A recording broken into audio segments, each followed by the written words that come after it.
Hello, everybody. Good evening. This is Dr. coming to open my room at 7 o'clock. And today is the 35th day. Um, and I promised people to talk about this topic for a full length of 40 days. And hopefully, everybody got the understand what I had to say about calming the mind and what are the things that were there deeper once the your mind is calm and quiet. In that quietude, you will see a different world altogether. You know, I hope you will all learn about that and then test it and then feed me back. That's my hope. And share with me if you are having a system that's working better for you. I would love to listen to that and understand that too. So, what I'm talking about, very, very simple thing.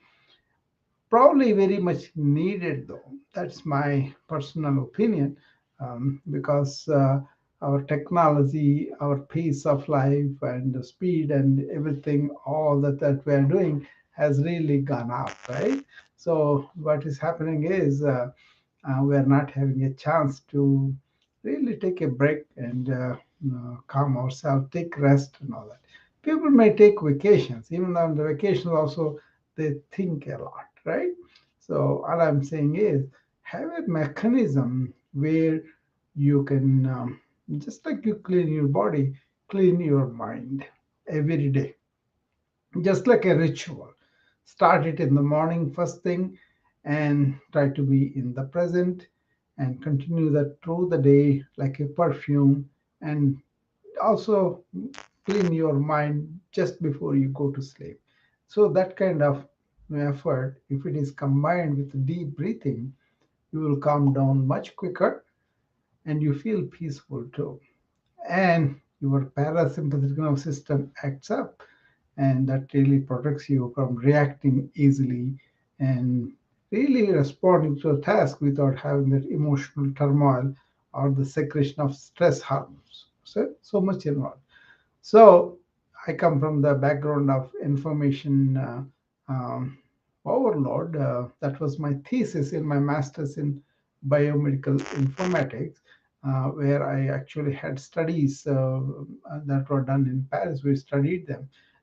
They were talking about information overload, multitasking, brain fog, overwhelm, stress, and all that, right? And that was in 2015, I think. 2008, I started that master's online thing. So we had to go only twice to the university in Oregon. I did go there, and then we finished the course in 2015. But my thesis was on information overload. But I could see that too because I'm a yoga practitioner. I knew that concept of silence of the mind, and what is beyond mind and all that. So that helped me a lot from this information overload phenomena. You see, I was working with a lot of my patients, my studies, my administration role, and conducting uh, my own practice and family, kids, and all that, right? So in the middle of that, this was like a real solace, to be able to calm my mind on my own without taking any medications. And then looking at the ancient wisdom, there were treasures that I discovered there. One of them is this being calm in our own self and not being influenced by external environment. Whatever comes at you, you kind of take it with fortitude and equanimity. That was from the Buddha too. So I got the bandwagon of telling my colleagues how to quiet yourself, take some time for yourself, and then I went into deeper meditations and deeper studies. That was good too. So it is all a question of understanding this calmness and then getting benefits of it. I think we have a friend here, Hakim. Hi, Hakim. How are you? Hello, Doctor. I'm doing good, Dr. Rao. I didn't have a lot of time, and this is a little bit off the subject of your calm your mind. I've been listening, Yeah, But the other day, I don't know if you noticed, but um, when you did day 33 of Calm Your Mind with Dr. Rao, like today is day 35, yeah. you had 33 people in your room in the 33rd show. So I just thought that was a fun little Yeah, fact.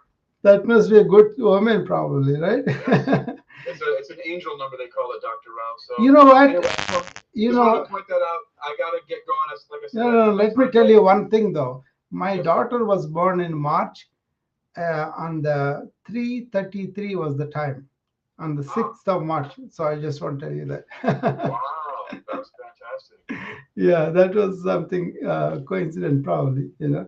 Yes, sir. Yeah, thanks for telling me that. That really pickled Yeah, me. yeah, yeah. Look at your recording on the 33rd day. You have 33 people in the room, so that speaks well. Oh, I see. Very good, very good. All Yeah. right. Well, Dr. Rao, you have a wonderful evening. You too, Talk to you soon, Hakim. sir. Thanks All right. for coming up. Yeah, that was nice and funny what he brought out. Um, yeah, Hakim also does a lot of work on the neuroscience reports and all that. So I have visited his rooms a couple of times. Um, by the way, the neuroplasticity that is very prevalent nowadays, I use that quite often with my patients also, especially the stroke victims in their recovery.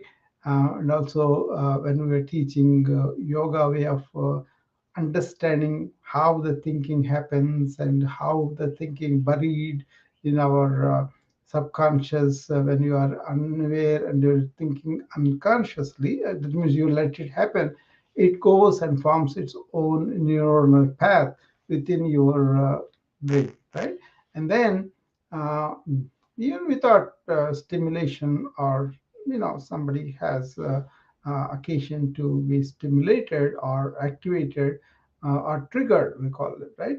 Then these things come without your control. So the longer you think unconsciously, that means you are doing something, but then you are thinking of something else without you really actively doing that. That unconscious thinking happens because you are not attentive, you are not paying attention to what is happening with you at the time, right?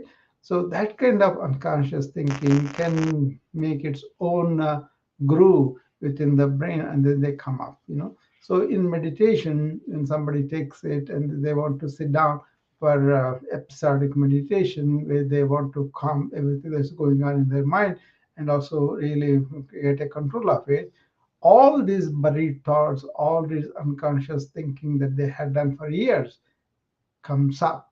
Just like you put a milk on the stove and let it boil, and the milk comes up, right? And then you have to put some water to get it down.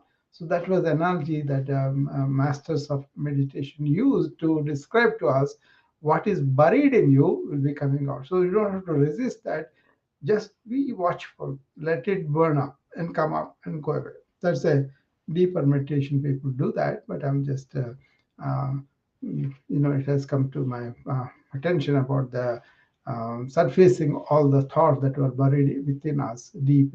Even the long term memories, long term hurts, trauma, emotional feelings, loss of loved ones, the grief, and all those things are kind of buried because we never go through them. We never allow them to come up and evaporate, but we kind of reinforce them by repeating them, thoughts, that kind of thing. Okay? So this is a big science of how the mind works in so many ways. In yogic way, that's called samskaras. In modern way, it's called neuroplasticity. We call it. So you can create your own brain. Basically, that's the essence of it. How can you do that is not just by thinking about it, but then understanding the mechanism of thought. And when you're thinking, see whether you are conscious of what you're thinking or for thing that is here. What happens is when you're doing something, we will have extraneous thoughts from that activity, and that is the culprit. So be attentive, be aware of the moment, be involved in that, be in the flow of things. Then you won't have this problem of building up so many samskaras and then they are coming out later, right? So that's the off the subject. But the initial thing is always just to find out about yourself. Am I having a lot of noise in my brain? Is it persistently going on? Is it bothering me? That kind of thing. So for that, you can start doing this exercise I'm talking about, which you do in the morning and before you go to bed. And in between, if you can do it, that's fine. But otherwise, you do that, right? So what happens is when you get up in the morning, the first half an hour, 1 hour, your mind is vulnerable to get lost in the thought again. Okay, like think about all the projects we have, all the deadlines we have, or the work has to be started, or so that what it is when you get up, when you at the side of the bed, at the side of the bed, then immediately you want to take deep breaths and calm your thoughts. If you can start even with that, that's good enough. But just putting your feet on the floor, both completely touching the floor, and then keeping the spine straight, and then taking the deep breaths and being aware of the touch of the ear as it comes to it, brings your mind to that touch sensation and anchors it there, right? And then you continue to do the deep breathings, and then you will feel like you're relaxed, you're stationed in the present, you are kind of here and now, and then you go and do your stuff. Then don't open your devices for at least half an hour. The best would be to join my wellness club and do the routine with me. But then that's a joke. So just you have your own routine where you can do some kind of exercise for your body, and while you're doing it, align with your deep breathing, and also do the meditative, meditativeness, like all thoughts in control, right? And then when you go to the work, you just have something like I want to work, but I want to be attentive to every task. That's one thing. The other thing is I'm going to take a break every so often, preferably every 1 hour or 1 minute, and then wash off all that you have accumulated. If you can cultivate this, then you're going to keep the mind in the present moment from morning till the evening you are. And then when you come home, wash it off. See what happened all day. Review it. If they are very trivial, you don't have to even remember, dump it. Okay. But if they're important ones that you need to work on them tomorrow, write them down or put them in a device where you can reach them tomorrow. But then for the night, forget them. That is the way you want to give complete rest to the movement of thought, right? And then you go to bed, and then when you get up in the morning, again the same routine. After a while, it doesn't become like you have to remember and do it. You do it because you feel whole lot better, you know. So I don't think people are living in the present that way. Most of the people are either they are lost in the thought, either they are going to the back in the past, or they are projecting something into the future. And sometimes they get worried, or if they recall something that they failed, or some hurt or something, then they go into the negative thinking, and that is more like a regret, really not feeling good about their experiences, and invoking that emotional reactions again. All that goes on into that. So it's a good thing to teach the kids also. Try to be with whatever you are doing, and use your deep breathing to prepare your parasympathetic nervous system that will help you to face situations not in a reactive way, but in a responsive way, so that you can responsibly take care of the tasks that are required to your life, your responsibilities, and all.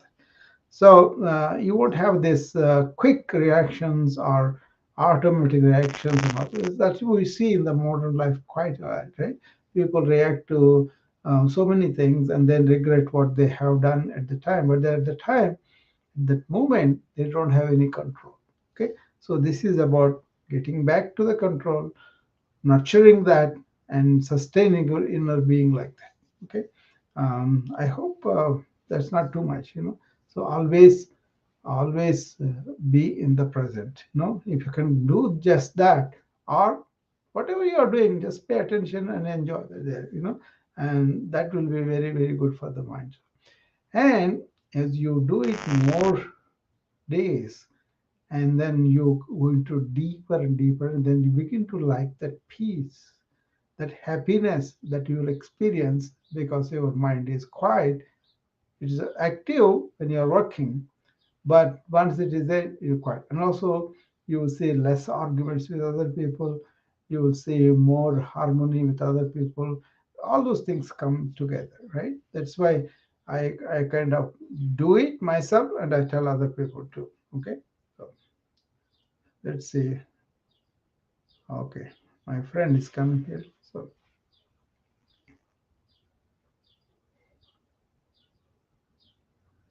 hi, Hello, doctor. how are you, Guru? Learning how to quiet my mind. Good for you. Yeah. Oh man, I mean, I've been going through. There's this guy on YouTube called Dare to Do, Ah. right? Uh-huh. Dare to Do motivation, and he tells a lot of stories about Zen and Zen Buddhism, and I just love it. Yeah. I like to listen to it when I'm awake, Hmm. and I play it as I sleep Ah. so that both my conscious and my subconscious mind So can understand, right? yeah. Because, your subconscious mind is a very powerful thing, Yeah, very much. Yeah, you sure. know, Yeah. and that's why they call it a mind and not subconscious brain, No. because there's a difference between the brain and the mind, Yeah. right? You can empty So that that, subconscious mind though. That's the point. It's very yes, it's yes, very powerful, but it can be empty. So. yes. And I like to empty it because I like to do it the old-fashioned way with a Yeah. pen and a piece of paper. Yeah. You can. I write everything down that bugged me for today, Yeah. and I crumble it up, I burn it, and I throw it out the window. Yeah, that's the way to do it. A lot of people maintain journals and all, but then there's a little Eh, danger though. People may recall that more when they write it down. So you want to Yes, completely squash it from the mind. So yes, mm, exactly. yeah, I mean, and believe me, doctor, I have gone through mental and physical yeah, abuse to the point where psychologists are like, how the heck are you not in a broken room? yeah, yeah, you know, yeah. I mean, today I just took like 8 tests. Mm, You know, I did a DAXA test. I did uh, um, a test to check and make sure I don't have blood clots. I did my mammogram. yeah, I checked and made sure I didn't have liquid in my lungs. yeah. All kinds of stuff. And it was frustrating, Ah, very frustrating. But because of the new technology they have, yeah, I was impressed. I mm, was like, wow, this is great. yeah, Yeah, more people should do that, yeah, because preventative medicine is the best medicine yeah. ever. Definitely, And I then, agree with that totally because I kind of dedicated my life about preventive medicine constantly. So yes, yeah, and then when you have people who are wonderful technicians and yeah, they talk to you and they tell you everything they're doing and the yeah, nice calm and voice and yeah, stuff like that, then you feel comfortable yeah, where you're not like burned out from yes, so much doctor visits and stuff like that, especially for people like me with lupus, yeah. which next month is lupus awareness month, Yeah. doctor. We value that patient experience the highest now in the hospitals because we want. There is a there's a survey that they do, according to how their patient experience was, and I get the chance to review that on the doctors, what did they do. So what we do is we take all those surveys of the patient experience, put them in the doctor's lounge so that all the doctors can look at it and find out about themselves they were talking about. Uh, Even though they were there on the I web, fill them out. I yeah, fill them out. yeah. I mean, there is a web and there is a online version, all of that. But then it's nothing like a very satisfied, grateful patient putting out the paper and then holding onto it, looking at it. Doctors get a Yes. kick out of it. But then if there is a review of a bad review, then they may learn from something from it, and then they can improve their performance. So, I think doctors need to be patient.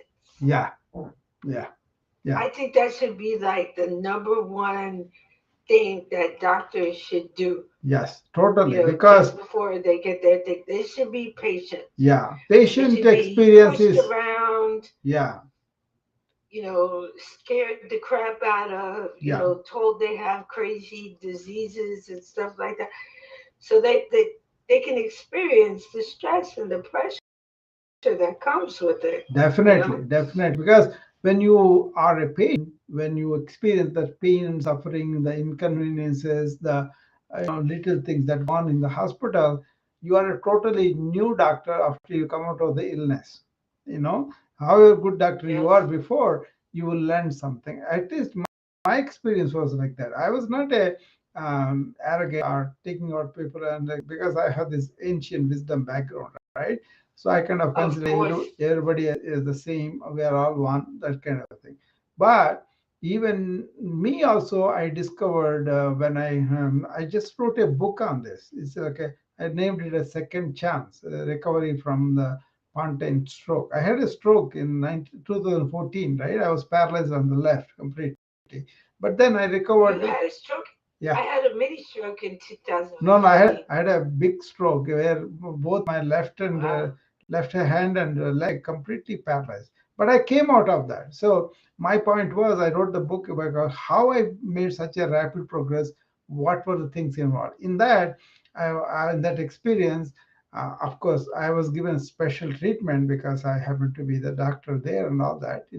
But even with all that, there were delays of taking X-rays and putting them there, and then there were so many irregularities you notice that you don't notice when you are a physician, right? So my routines were all patients and all that. But when I became a patient, I got the first-hand experience of how the patients go through the whole thing. So Yes. you're right. It You're is right. Yeah, quite frustrating. yeah, it is. Especially when you have a doctor that's like treat and street. I'm Mm. coming, hello, how you doing? Goodbye. Yeah, And then, yeah. you know, this is how they made the mistake, with some of the stuff that I was going through when I went into anaphylaxis. Mm. And I told the little baby doctor, I was like, listen, I don't think this is a good idea. Mm. And she didn't listen. Mhm. And so, I ended up on the ventilator. Yeah, that's And serious. Lucky you they were like, survived. no, but you're not Yeah, supposed to, yeah, go into anaphylaxis on a yeah, vasodilator. I'm like, yeah, but it's lupus. yeah, There's no rules. yeah. Like Yeah, a 2-year-old in a a box with lot a of people fork. don't understand what is anaphylaxis. Let me just say one word about it. It's like a serious reaction where you have a laryngeal edema that closes up your trachea. Unless you give something antidote, something right away, like or epinephrine, the swelling will choke you and then you will die. That's why it's very serious. If somebody has an anaphylaxis reaction to any medication, that's like immediate reaction. We call it an immune reactions. This happens and it's very serious. So it's like a bees. Some people are others will be venom. So I give them epinephrine shot that they can carry with them in case somewhere they go and then the bee comes and stings them. Then they will go into this shock before they can even reach for help. They will die. That's why other they can take the shot and give it to himself. Yeah, that's what Guru is talking about. So, Yeah, I have pens, Yeah, EpiPen, yeah, EpiPens. That's what I'm saying. Benadryl. I used to give them Yeah, for all the patients who had allergic reactions, so they can carry with them. Yeah. but it doesn't last for long, so Mm. you have to go to the hospital, Yeah, yeah. But at least and it you won't kill don't you right know there. that Yeah. Till the help comes, it every will tide you over. Yeah. yeah Yeah. every 4 hours you Yeah. could still keep breaking out. So Yeah. Yeah. it's quite crazy, Yeah. and that's part of my lupus. You So know, I made your sure. your anaphylaxis is more like a reactive thing too. So it keeps on happening as long as you have that venom or antigen within you. So, for some Yes. people who don't have antibodies within them, they first time react. That will be not that bad compared to that can happen later in the second attack. You have more antibodies to come and kill you, and that's why Hmm. they have to definitely have to have EpiPen with them. Yeah, sure. Yes. I mean, I think I'm gonna get a tattoo that says I have lupus. Yeah, Hurry, I'm going to die. yeah, But I won't, yeah, because I learned how to quiet my mind. yeah. And Do you you know, do you breathe deeply, Guru? do I what? Do you have a habit of breathing deeply? Oh yes, Yeah, I've learned that. I very good. did, Mm. because you told me about Yeah, it. So I learned how to do it on the internet. I yeah, did. very good, very good. So you know, it's helped a lot. And Yeah, my doctor checked me today mm. for liquid in my lungs. Yeah, And he was very surprised. He was mm. like, "Wow, your lungs are very clear." Mm. I'm like, "Because I've been breathing deeply, Yeah. That's a and I've good. been practicing it Yeah. all the way from my what do you call it, sacral chakra, Oh yeah, that goes chakra. um, Yeah, all the way down to the Muladhara. bottom, Yeah, yeah, solar plexus. yeah, It's like your when you sing, that's where your yeah, voice yeah, actually should come from. yeah. So I've learned how to redo it because I knew how to sing. Yeah. I was really good at singing until I got sick and I started putting things in my mind. I'm sick. I'm sick. I'm sick. I'm Uh, sick. I'm tired. I'm tired. I'm tired. So I shut my mind off to all of that. So when I wake up, I'm like, "Good morning, beautiful. uh, How you doing? uh, Feeling good? Great. Let's go." yeah. You know.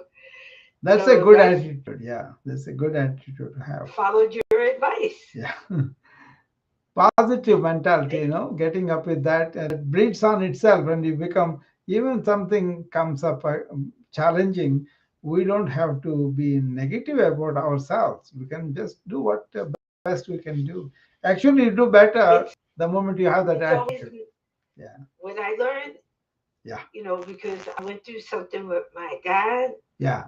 right, where he has tremors and he has arthritis all of a sudden. Mm. And I was talking to him, and he got real negative, and he said some horrible stuff to me. Uh, And my daughter reminded me. She's like, "You remember the four agreements?" uh, She said, "Mommy, it's not about you." yeah. And then all of a sudden, my mind says, "Skadoo-doo-doo-doo." Okay, yes, I remember. Mm. And I was just quiet, and I'm staying quiet, and I'm so happy to see you, and I thank you for all your advice. Sure, Guru. Thank I'm you. happy you're You're doing good. wonderful. Yeah, you're doing good. Okay. Yeah, she Thank you. has gone through a lot of lupus, and that's why I remember her and the tremendous pain and suffering it can cause. But she is a very optimistic person, faces things. That's nice. Nice to have you here Gotta too. be happy. Gotta Yeah, be happy, Doc, yeah, because if not, it hurts. yeah, It really does. yeah, yeah, And I learned my lesson. It took me a long time. yeah, I mean, I've had this dumb disease for 40 years, yeah. Yeah. so I I think it's learned. a So I your teach attitude. everybody else. Yeah, your positive attitude helps you quite a bit. That's good. Okay, so Thank you. thank you. Have a great night, Doc. Yeah, sure. Well, that was my friend. I talked to her a few times about her lupus and all that, and she's very positive about her thing. And then she does do the cleaning of the mind that I was talking about, deep breathing and all that. For somebody like her with a chronic pain condition and so much suffering, and lupus can behave so weird, right? Some people it is mild, some people it is very harsh, and also she has these allergies and all that too. So she is a very difficult case to even to manage, and to experience that and all the pain that she was going through, that's really unbelievable. But she's doing good for so many years. I went to her all the medical history one time on this platform, and I know how the lupus people suffer. That's why I thought she was remarkable the way she is putting up with that and trying to lead a normal life. That's a very, very good thing. So we were talking about calming the mind again on this 35th day. So 5 more days for me to go. Most people will do 40 days.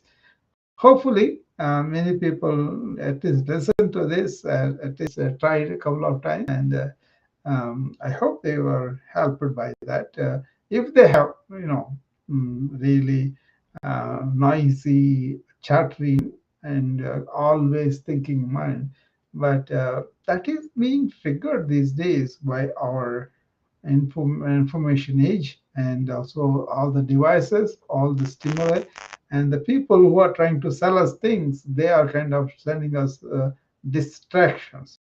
So like a distraction comes, and then everything quiet, and again distraction, and we don't pay attention to that. What the damage can do, especially kids, young girls are really suicidal because of this information. That's a side effect, not that we have to have it. Because if you are intelligent, if you understand how the thought works, what's thought movement, and where it is appropriate, where it is not, then I don't think you have to go through that.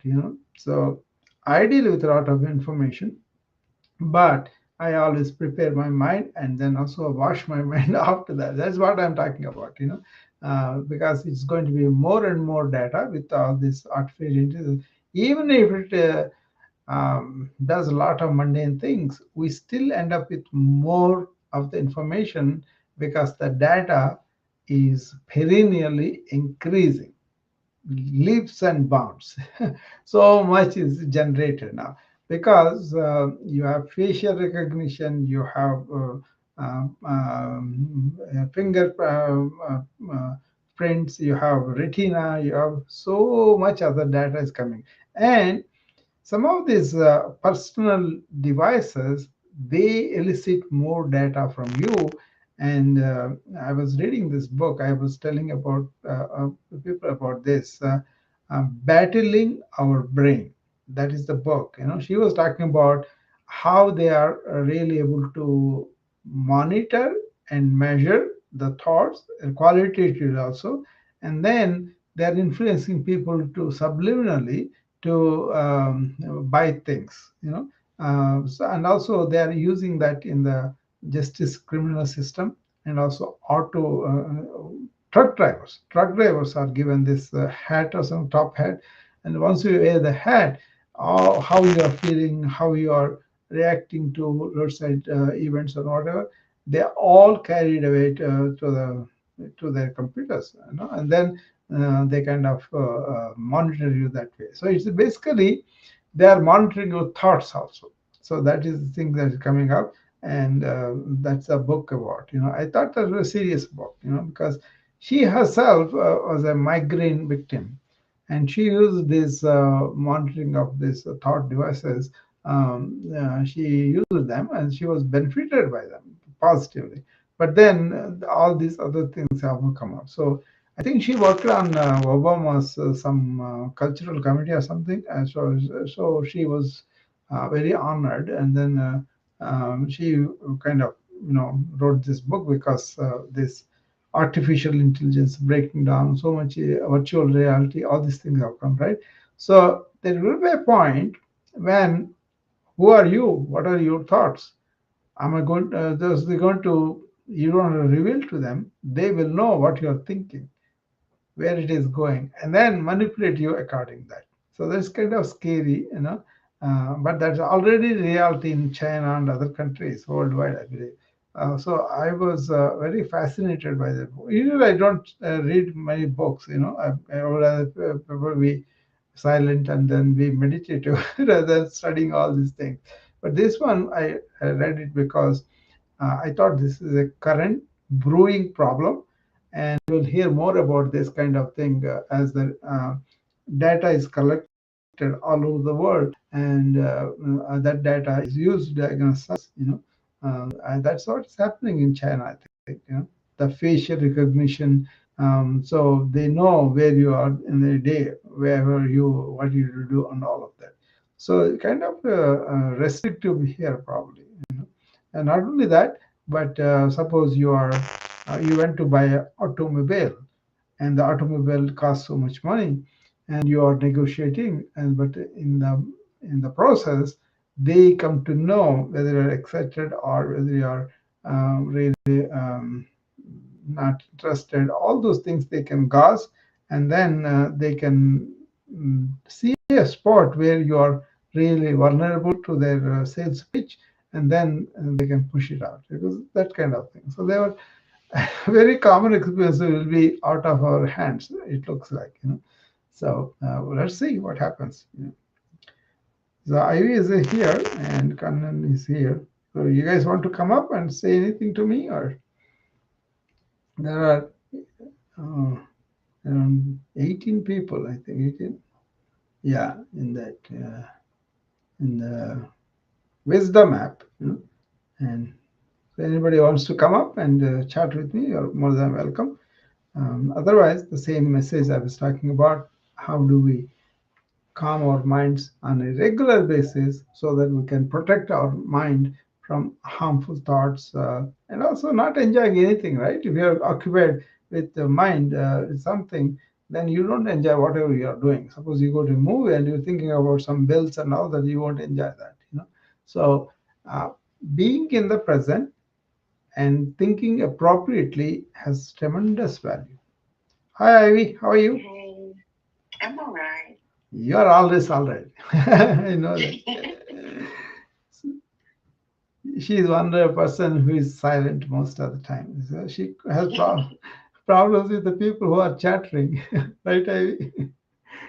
Yeah, Yeah. So what's going on? How are you? I'm not very happy with my ChatGPT Plus. Ah, what happened? Yeah, you sent me that. Hmm. I subscribe it. Yeah, I pay for it $20 a month yeah, to I help do. me write emails, to help me, Yeah. do all these emails that I've been sending out. Are you using a prompt or just? Yeah, no, I use it prompt. I give it date. I give it time. I give it name. Prompt everything. No, no, no. I just AAPRM, they have prepaid prompts for that. how do you mean? As you Like a open, code name. no. First to open, when you open the Chat GPT, the first screen before you put any data, they will have a table of prompts there. You suppose you want to make a social media post. Oh, I don't need those. I don't need those. I just need it to write email for me. Yeah, that's what I'm saying. They can suggest a Yeah, lot of ways too. That is also pretty good yeah. too. Yeah. So I just use it to write emails. So I don't use any of those prompts. I Mm. just fill it in the detail and invite an email from me. I see. Okay. So why Yeah, why you are yeah. unhappy? It doesn't give you correct. Dr. Raj, Yeah. their customer service is shittier than private. Yeah, that is true. It's so shitty, right? Yeah. After using it for 48 hours, Yeah. helping me writing all my email. Do you know what happened? Mm. It locked me out. I cannot log back in. Ah. Oh, Yeah, they I kicked have you been out. complaining. I have wrote like 20 emails, no reply. Oh boy. This is 2 weeks ago. Oh boy. I never heard less. So I spoke to my bank. My Hmm. bank say I can cancel my card. They will refund me. Hmm. Yeah, I They think. think that is a fraud. Yeah. I said, but I pay for it. I subscribe it. They say that is a fraud. Yeah. So I how's the book? well, I kind of don't have any problems with ChatGPT. Actually, I'm using Notion, Ivy.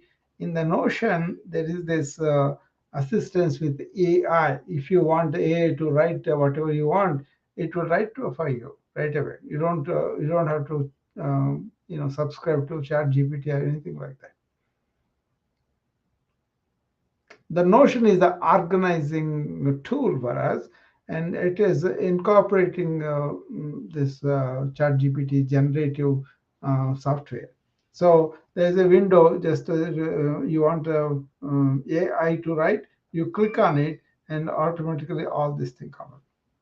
And I use that as an organizing tool because I have multiple things going on, right? At any time, several projects. So this kind of keeps it all very neatly. Yeah, it helps me because I have several projects going at work, right? And I have to Yeah, design 3 different projects to go for the summer for disability children, right? I see. Mm. It's helping me, Mm. but it's only helped me 2 days, and my work is still there, half saved, half is in there.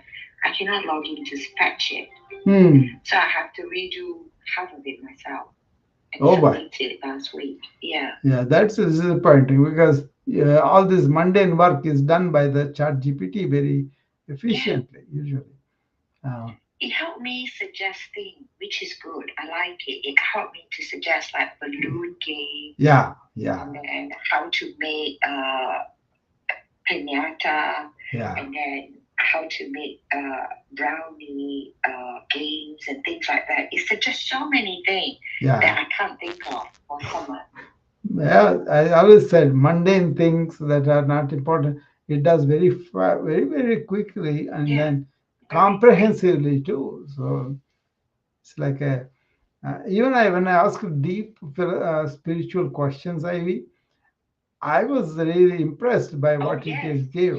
So yes. It helped me translate semantic. yeah, yeah. I mean, the quality of the information, the structure, the way it is put together, I was really impressed with that.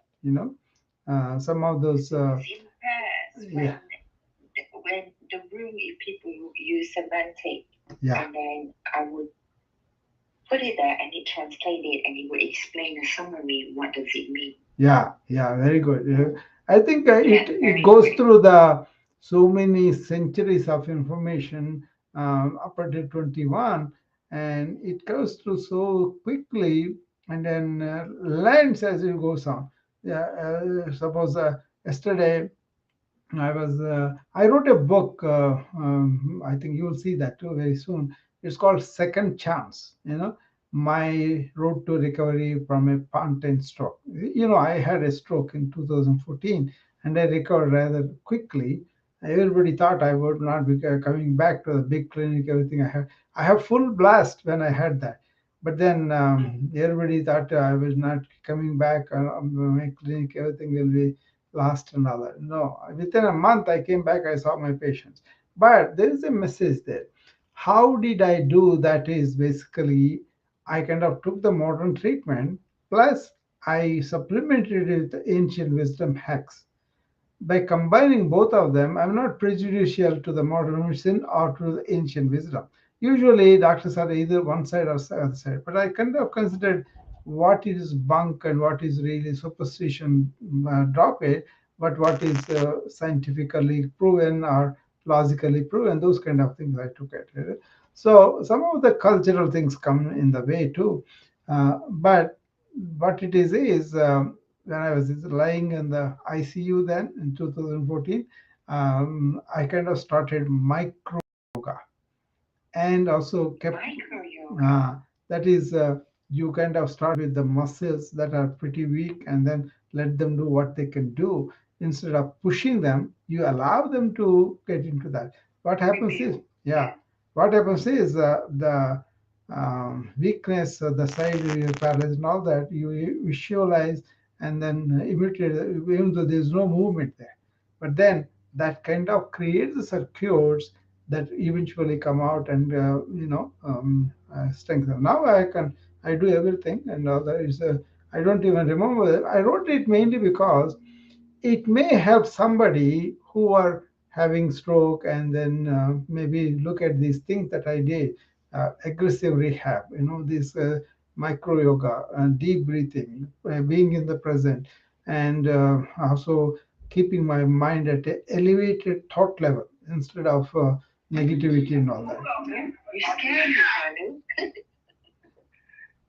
Yeah. So it's a question of lot of misunderstanding about how on the recovery, what are the important things we have to do, which I was doing with my patients. I was helping them to be aggressive in their therapy and teach them, keep their mind stable and all those things, right? So I knew about this, and so I kind of wrote it. Some of the events are mine, but otherwise it constructed. So it kind of came out pretty good. So I'm going to release that book just for the sake of maybe it will help somebody who is suffering. How thick is the book? How many pages though? Uh, I don't know because I am still reading Ian McGilchrist's book. yeah. That book is so many pages. Yeah, but this is I'm going to put some video material too, so that they can get to some of those exercises I'm talking about, some of the things and all that, so that it's a basic, purely based on how it can help somebody who is in that situation. Maybe some of them they can do. It's kind of tough to do them because people are really. Stuck up with so many things. They get negative, and then they don't really get past their own negativity. That's all. Those things are important too. But if you look at the ancient health systems, there's profound things I brought out. That may be something they should look into that too. So Yeah. So you're gonna put all that your knowledge into that book. yes. When are you gonna publish it? Well, it is in the designer. My team is designing it and then incorporating all the videos into that. We embed them, right? We embed them, and then there is a accompanying course for them if they want to. Somebody has some problem. Obviously, so many patients come to me, and at the time I was using this, but I was functional. I can design. I'm good with graphics. Oh, good. But they already had a good design now. This from the Canva, there's a very good design was shown to me. I said, Canva. Yeah, very nice. And then they were. I told them to put a post so that I can discuss that in these rooms too. So I'm going to tell people what is in it or what they should hope for, what they can be, what is intended for, that kind of thing. Actually, after now this is my fourth book I'm writing. The other first three are at various stages of them, but one is modern challenges, ancient solutions. That was going on till last year, but every time I'm trying to do that, something else I have to update it. Then second one is meditative awareness. That's what a lot of people ask me questions about. So I said, okay, I'll put it in there. So I tell them. Dr. Rao, a lot of people confuse the mind. Yeah. I want to hear your thoughts on what do you think a mind actually is. Mind is nothing but compilation of thoughts. Actually, there is no mind. There are only thoughts.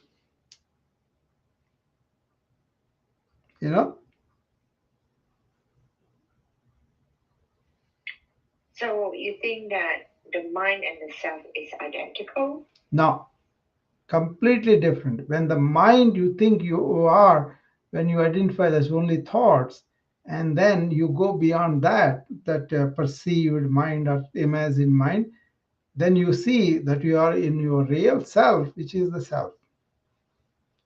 Your true nature is the self, where thoughts compile like a false identification as the mind. So you can use the thought as an instrument, but you don't want to be identifying with it as though it is the real one, and then really forget about the, in Sanskrit there's a term called avarana. Avarana means it's like a wheel. You can put something, you cover it up a wheel, you can see it. Like that, the self is covered by this identification as the ego or personality or thoughts and the mind, all that is identified. Then you are not touched with your true nature. True nature So is, if an idealism yeah, philosophy, mind is the fundamental then, yeah, would you say that the philosophy yeah. of the Conditioned thought. wrong one? Yeah, conditioned thought, the more you are into that, the more fundamental you become, because you give root for it. But then that will never silent, because you are feeding it, you are kind of nurturing it, you kind of identify with it. That's why very difficult for But the people. mental, Yeah, the immaterial is the self. yeah. This that actually, The weakness. yeah, that's the witness, that's the observer, that is the watcher, whatever you call it. Actually, you can feel that as yourself here and now, you know. Yeah. And then once you are, Direct experience. yeah, you remember, yeah, you had that experience, right? That's why, Mm. that's very, very peaceful and very, very joyful and happy too. So you got to uh, experience it, and then It's like you, somebody filling you out with back of love. yeah, yeah. But the thing is, Yeah. you have that feeling that is really most fulfilling, superlative fulfilling. Yeah, I think it's the ananda. Yeah, Ananda. Yeah, that is the word they use, Ananda. That's why Sat Chit Ananda. Sat is the existence, Chit is the conscious, which is the same. The conscious is the existence always there. And then that itself is Ananda. That is the joy, the blissful feeling and all. Actually, if you have that perspective, and when somebody opposite you identified with that or not, you can see them through that lens. Then you have a lot more commonality, and then you immediately accept them. You don't see the differences between you and them. So it's a very, very healthy feeling, I think. And also ethically, because he is you and you are him, you cannot harm that person. Then you're harming yourself, right? So this is the highest ethical principle that is possible, that can be there. I have another question. Hmm. If let's say you and Kano are having an argument, shouting at each other, Yeah, I was should shouting I at him. observe? Should I just observe and not do anything? No, no, no, you should not, because you got to see the truth. Because he's coming from a prejudicial mind oriented thinking, logical thinking. He never got beyond that. So that's why he is kind of prejudicial about ancient, as though all the modern thinking is better. If it is, then why where there's so much of strife, so much of suffering, so much of divisions? So he contributes to the division by staying in his lower mind. He doesn't want to get out of that. Who are we talking about? You are taking Kyle Cole or somebody? No, I'm saying you and Kanu now on the stage now. Kanu is Oh, on the no. stage with us. No, no, we are not arguing, but anybody arguing it. I What say if? if, let's say now. Oh, if you, You oh, and Kanu is shouting at each other and yeah, disagreement. Let's say, very simple. say, for example, Yeah, yeah. right? I know, I Two know. is having a fight. I got your I'm question. here. Yeah. Should I not take sides? Should I just observe? Should I not do anything? Who is that taking sides? That's the one you want to find out. Right. So very simple, Ivy. Anything material Yeah, no, is no, illusory. don't go. You don't have to go to even that. Very simple thing is, what is an argument? What is a debate? argument is where we, with our own ego, we take a stand and say, I am correct, you are wrong. The other person also feels the same. So at the level of the mind, at the arguing natures of mind, we'll fighting like that because we want to prove ourselves right and we want to assert ourselves. Whereas if you are inquiring into the truth and you both are exploring, respecting each other, that is the debate. Then you are inquiring into the truth of the matter, then you don't have to be proven or saying that he's right. No, you got to go to the truth. What is truth? And then you explore together toward this is the truth seeking that was there for centuries in ancient times, right? And then modern times created this ego much more, and that's why they are valuing like that, But when I enter some of these people, they are doing, then I told them, this is not spiritual inquiry you're doing. You're trying to argue, you're trying to establish your own self and personality. So I'm not going to come to these rooms and I'm not going there because these people are not spiritually inquiring or allowing other people to participate in that. They are trying to rub it on other people. You have to do this. Suppose I say something, you don't do it, I still consider you a friend. That's up to you. You do it or not is up to you.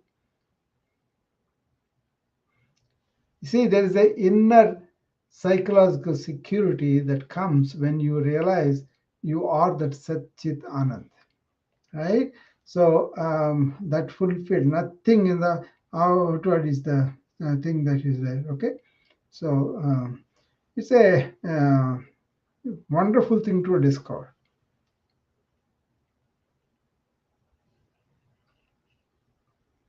Somebody sent me a goodie, a gift, my friend. So What goodie? it's a, I don't know, she was saying the list of some things that are good for us. So I have to open it and say, I will do that later. Yeah. I made some good friends, so they are kind of think of me. They're not in my room, From Clubhouse? Yeah, from Clubhouse. Yeah.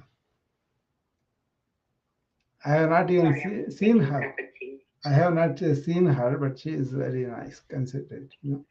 So Who is Sonia? no, not Sonia. There's Almeta Ford. Her name is. So, Sonia may be coming, popping up anytime because she usually works and all that, and then when she has time, she will come up. But sometimes she gets so occupied she cannot make it. So anyway, I'm going to do another 5 days and then I'm done, with this room. Yeah, just very committed to your journey. Yeah, 40 days. Yeah. Let's see, our friend you want to talk about something. She can't talk. I think she might be in a loud place. Oh, okay. Very noisy, or probably she's driving. She can't talk. I see. Okay. Yeah. But I want to courtesy, just give them the courtesy of talking about something, right? So, Right, Dr. Rao, the house, right? It's barely underneath. I have to scroll and scroll and scroll. mm-hmm. Yeah, I So think. I'm guessing they haven't fixed the algorithm yet. Clubhouse is very broken. Tomorrow I have a live sessions going with a debate. I think, I don't know. The last few times the turnout was very low. Yeah, because people couldn't see it. I think it's difficult to find the rooms, right? And that's why the people are having difficulty. Yeah. They change so much, but they say this is about the better. Let's wait and see. Is it about better or they have to go back to the structure? But I am going only by invitation to certain set of topics and certain select people. Otherwise, I don't want to go into every room and stay there and listen to all this for hours and hours. I stopped doing that long time ago. Even if one person comes into my room, I'm happy. I will talk to them, and then I know it's recorded. And the friends who wants to listen to me, they reach out and they listen to that later. Sanya told me that she will listen to the tapes afterwards. So I do the recording just for the sake of thing. And if I want to say something, I will come on and say. That's it. There's nothing expected, no business or anything like that.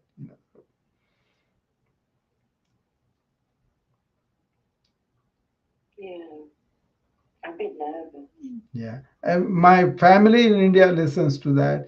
My friends in England listen to that. My friends in Australia listen to that.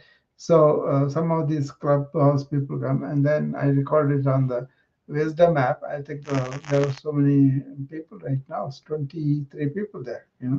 So Yeah. and then they can come up and talk to me too. But they choose to listen. That's fine too.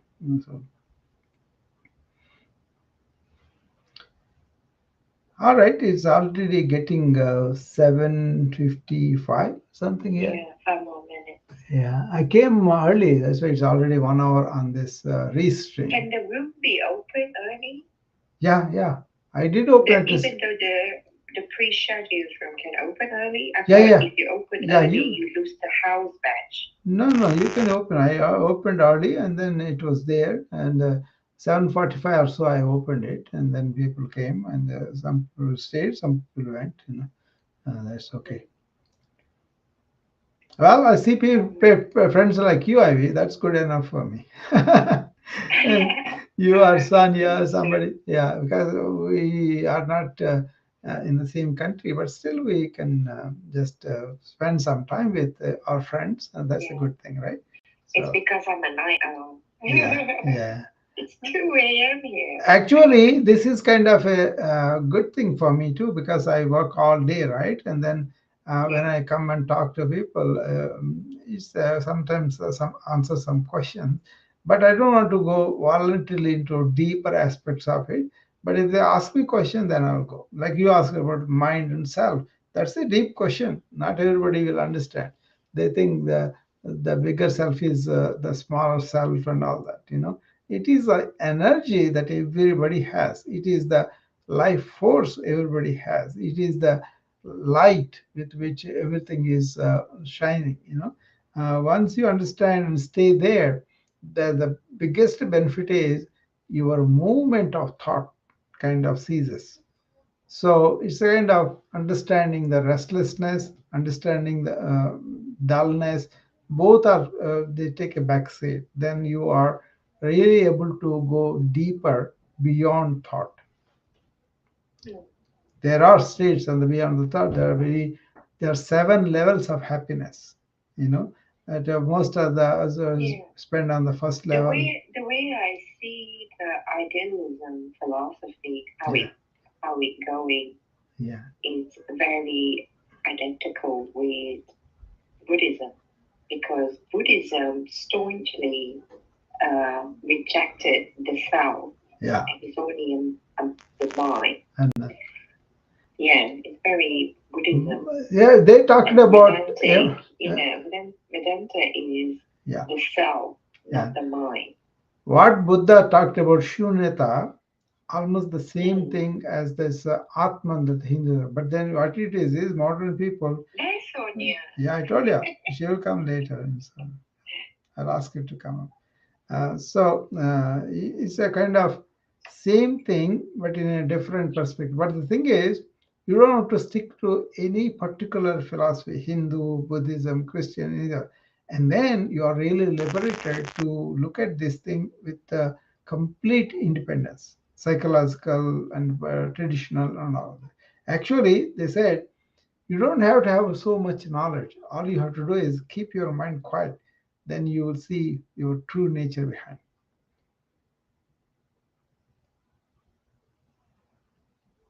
The true nature is, like I said, avarna, veiled over. And to unpack that, to get it uncovered, is the struggle of spirituality for a lot of people. But once you do that, then you say, why is this so simple? Why did I get to all those things? So that kind of thing. Sanya, how are you? Great, Dr. Rao. How's everyone? I'm good. Hello, Ivy. Ivy, right? Yeah. Awesome. Did you just finish work? Well, I just have my meetings, right? So yeah, sometimes I'm at home, sometimes I'm out and about. Most of the time I'm out and about, but closer this time I like to catch, around the sunset stuff, right? I would go to the beach and there's always traffic.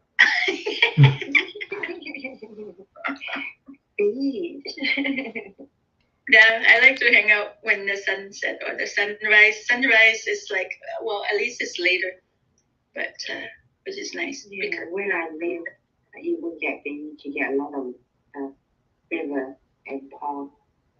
Yeah, I live around the river where all those canal boats drive past. Yeah, when they drive past, it's very loud.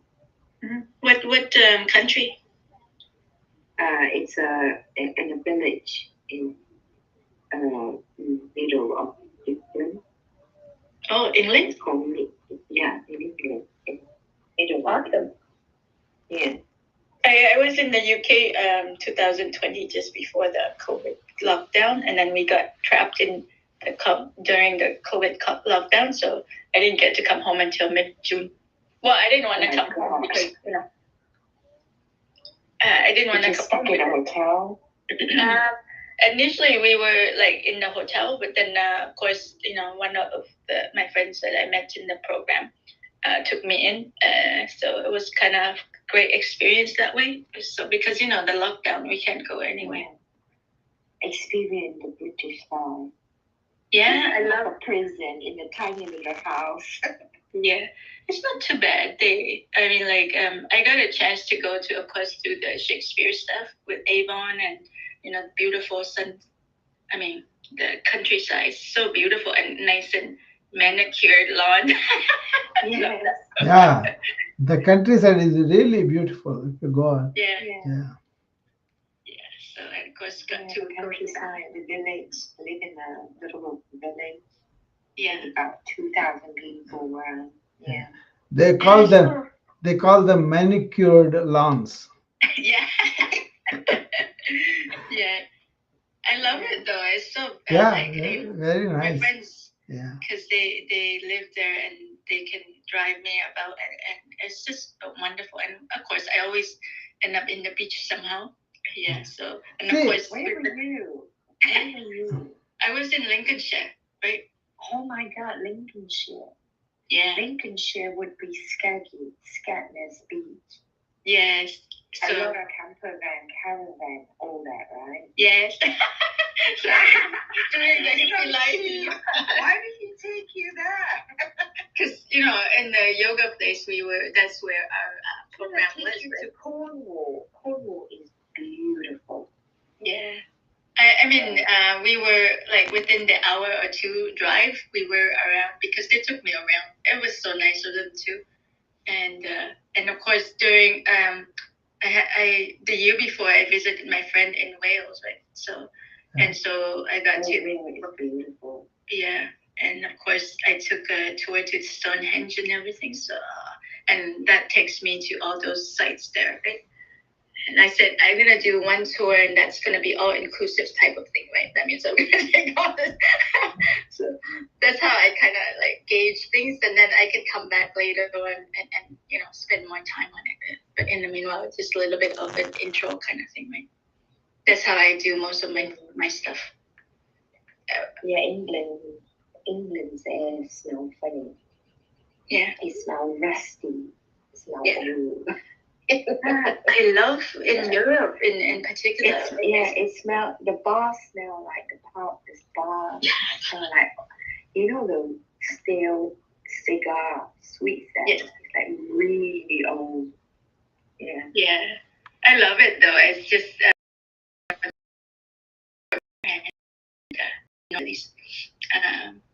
so yeah, it's kind of like preserved. That's the cool thing about Europe, right?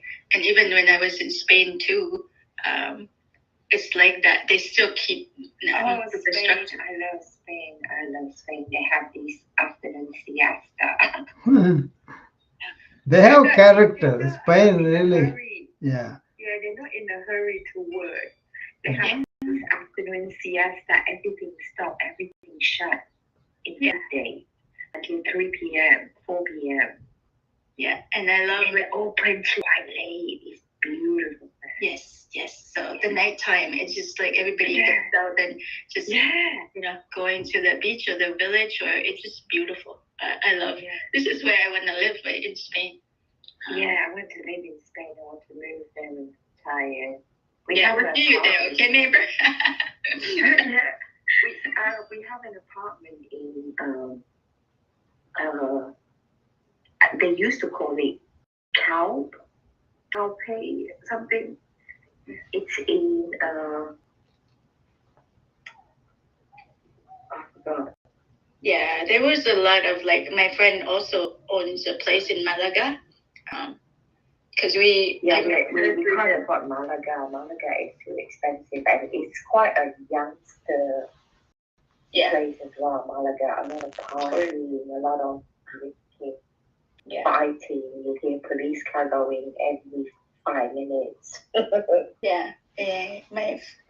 Because I met her at the golf place here when she came in Canada. And so when I went to visit in Wales, she kind of took me around, and she has a place in Spain, in Malaga, right? And so it was nice because it's right at the golf course, and their townhouse have elevator. It's on the other side. Yeah. On the other side, the golf course one, the most expensive one there. Yeah. It's quieter. Yeah, it's beautiful. I mean, like, you go out there, the golf course is right there. And of course, because the weather there is kind of hot, right? And of course, it's interesting because there, right, in Spain, it's a lot of Brits own the places, right? So a lot of the houses or the apartments were vacant most, during, the time when I guess there's some, I mean, when I was there, which is in September, October sometime, right? And people were going back to, kids were going back to school and stuff like that. So it was kind of nice and quiet. But at the same time, you could see the vacant spots.